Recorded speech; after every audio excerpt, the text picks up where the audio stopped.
Welcome to Shiose's Yu-Gi-Oh! 7's episode 29 review. She knows this is a little bit later than usual, but she has been very busy this past week decorating. Look! Her stream is all ready for her Christmas stream, which is on Thursday at 8 p.m. EST. Anyway, let's get started. This episode was actually a little lighthearted, which Shiose enjoyed. The comedy in this episode in particular, especially after the previous few episodes full of a lot more plot and implications, felt like a breath of fresh air.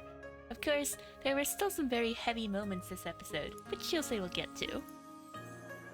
Overall, the episode was very fun and Shiose enjoyed the comedy. We had Yuga and friends get trapped in a ditch that the Machine Cavalry Duel Club dug for them, and then the ensuing panic.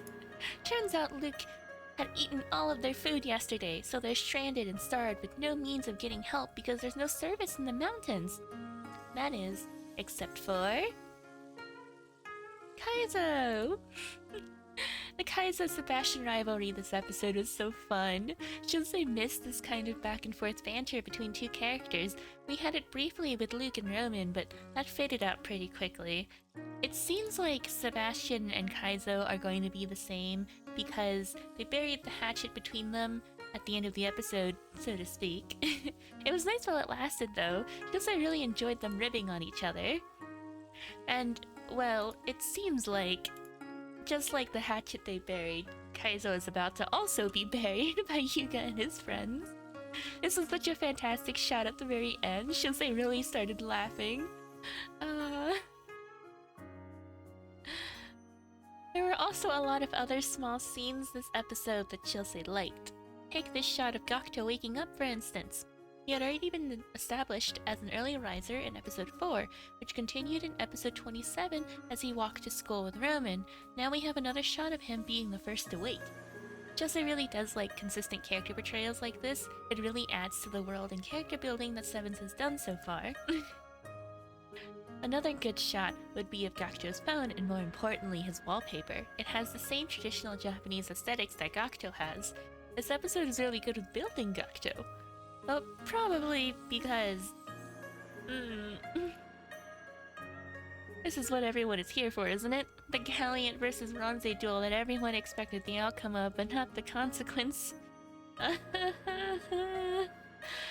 Before we get into that, Shiose wants to draw your attention to the conversation Galliant has with the other students, or other student workers, before Ronze and Renosuke make their appearance in front of them.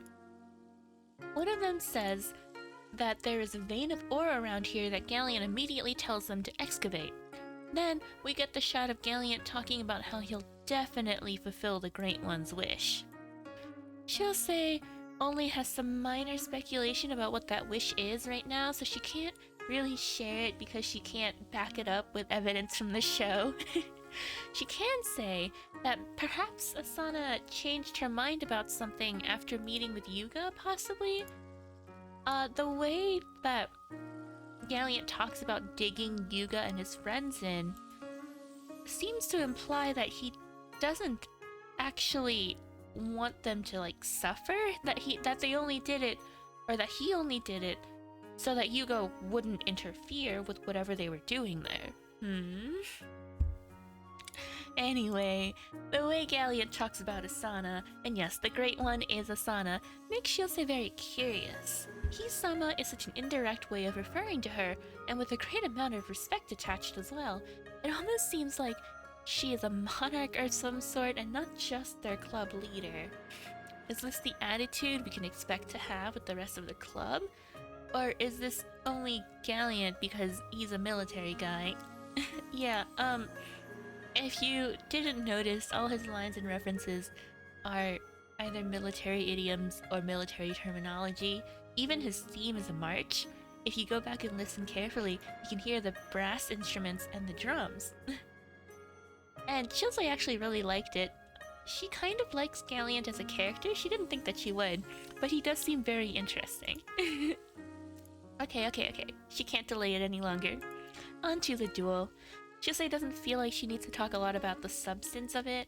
Ranzei's crush on Hyuga is adorable, and she was really cheering Ranzei on during the watch-along stream, and she's so sad that she lost. Also, by the way, if you didn't know, Shiose does Yu-Gi-Oh! 7's watch-alongs every single Friday at 5 p.m. EST. You should drop by! All of them are unarchived / deleted after going live because Shiose doesn't want to deal with the copyright issues that would arise. And also because the episode is viewable and listenable? Audible, there we go, on stream. Of course, she is still also hosting another one this Friday on Christmas. So, you should drop by. Okay. Back to the episode. Shiose was really hung up on the fact that Ranzei and Inosuke were forcibly induced into the Machine Cavalry Duel Club after Ranzei's loss. This seems like a sort of betrayal arc, but not really on Ranzei or Inosuke's part because they're coerced into it. At the very least, we finally got some background on what the Machine Cavalry Club, or Cavalry Duel Club, actually is. Which actually raises a few questions. If Goha 6 really is so prestigious, and only accepts people from a good lineage, why did Gakuto himself not go there? From what we've seen of his character and backstory, as well as the existence of Ranzei and Inosuke, Gakuto seems to be someone from a pretty hefty background. Normal people don't have ninja servants, you know? Ranzei alludes to this. Ranzei even alludes to this with her explanation of what an Oniwaban is. And if you didn't know, an Oniwaban is just sort of like a ninja spy. They are like a historical term to refer to the specific spies employed by the Edo shogunate. But that's a history lesson that Shiose doesn't have time to get into. For now, ninja spy works. Anyway, when she says from times of war to now, it sounds like Gakuto's family may be a very old, possibly respected, or rich family. So this is just speculation, but it sounds like Gakuto's family may be a center point of this arc, which would be amazing if Shiose is correct, especially after he kind of played second fiddle for all of last season, except for one episode. So if this arc is the arc where Gakuto finally gets involved a lot more with the plot, well, that would be very amazing. Of course, this is all just speculation. And also, can Shiose say that she really enjoyed how the twins dueled together this episode? Even though it was mostly Ranzei, Inosuke still fulfilled his duty of holding cards and hyping Ranzei up. It felt like such a good way to show off their relationship to each other. Which, ultimately makes the ending scene of this duel hit that much harder. You know, this one, where they hold hands? Because they're scared?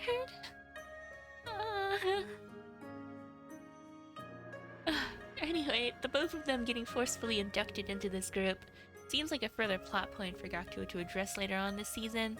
There's so much setup even in a pretty lighthearted episode like this that Shiose can't wait to see it all finally come together. Speaking of setup, seems like last episode where Kan and Gakuto were talking about the Machine Cavalry Duel Club is also really important, especially warning them about them. Seems like they're going out of their way to gain the trust of Hyuga and his friends, while also letting the audience know that something is very wrong. Not only the audience, however. Remember, Gakuto was the one who told Luke, Hyuga, and Roman about the rumors of the club. He seems like he already knows what kind of people they are and isn't too fooled by their kindness. He's drawn a little more sharply in this ending scene when he asks Gallant where the twins are. Perhaps the sharper lines for his eyes may mean that he has an inkling of what happened?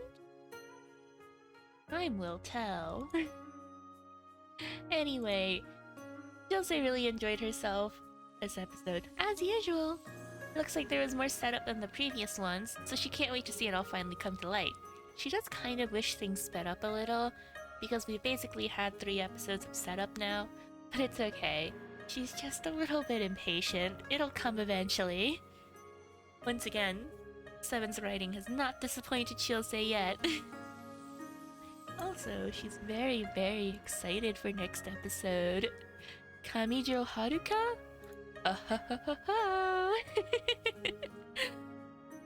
Maybe Luke's sister. Maybe. In any case, thank you for coming to Shiose's Yu-Gi-Oh! 7's episode 29 review. She really did have a lot of fun, and she still has a lot of enjoyment out of doing these episode reviews, and also reading everyone's comments. She does read everyone's comments, and she's gained some pretty good insight from the discussions. So, please let Shiose know your thoughts about this episode, or your thoughts on Shiose's thoughts, basically. Of course, one last thing before Shiose ends, she is, of course, hosting a special Christmas stream on Twitch on Thursday, Christmas Eve, at 8 p.m. Eastern Standard Time. You should come along! It'll be a pretty hefty and long stream, and Shiose hopes to see you there. Alright. Well, that is the end of this video. Thanks for watching. What should Shiose say? Right, like, comment, subscribe. Every time Shiose says it, she feels a little weird, but it's okay. Like, comment, subscribe. And now she exits stage right. Bye-bye! Bye-bye! Don't forget about Shiose's Christmas stream!